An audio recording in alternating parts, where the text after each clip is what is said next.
In the late 1990s, Utah Governor Mike Leavitt, alongside Oregon Governor John Kitzhaber, introduced Enlibra, a governance philosophy built around the concept of moving towards balance in environmental policy.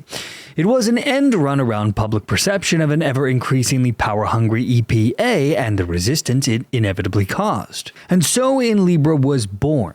The name, derived from Latin roots, sought to bridge the gap between polarized environmental debates by promoting so-called collaboration, stakeholder engagement, market-based solutions, and decentralized decision-making.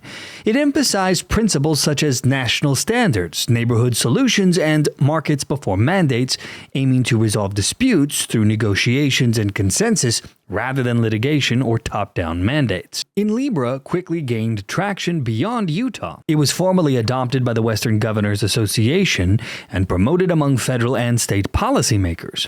When Leavitt became administrator of the Environmental Protection Agency under President George W. Bush, he brought Enlibra's principles to the national stage, advocating for an environmental stewardship that balanced economic, social, and ecological considerations. The doctrine was lauded for its focus on collaborative, locally tailored solutions and was seen as a third way between rigid regulations and unchecked development.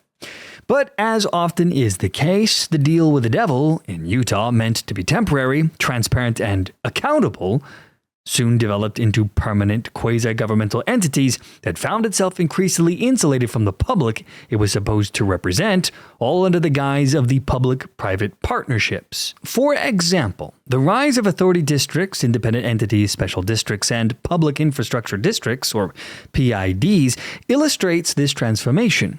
These districts often operate with limited public scrutiny, possess authority to levy taxes, and incur debt without direct voter approval.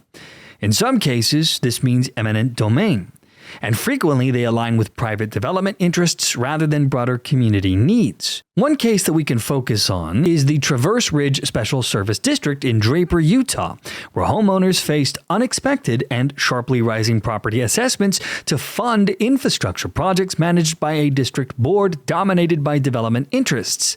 Residents had little recourse to challenge financial decisions made without their direct consent. Another example that we could call on is the Daybreak Community Development in South Jordan, where a special district issued millions of dollars in bonds to finance new infrastructure for a master-planned community.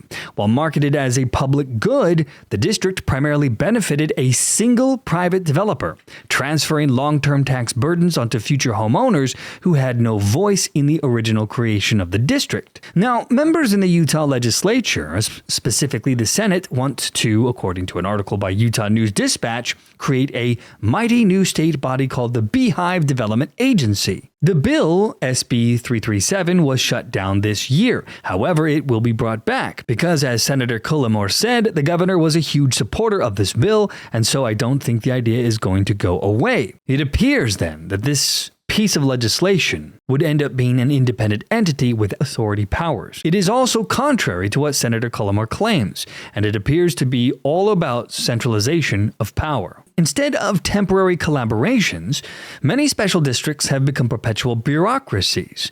They are managed by appointed boards rather than elected officials, making them less accountable to the public.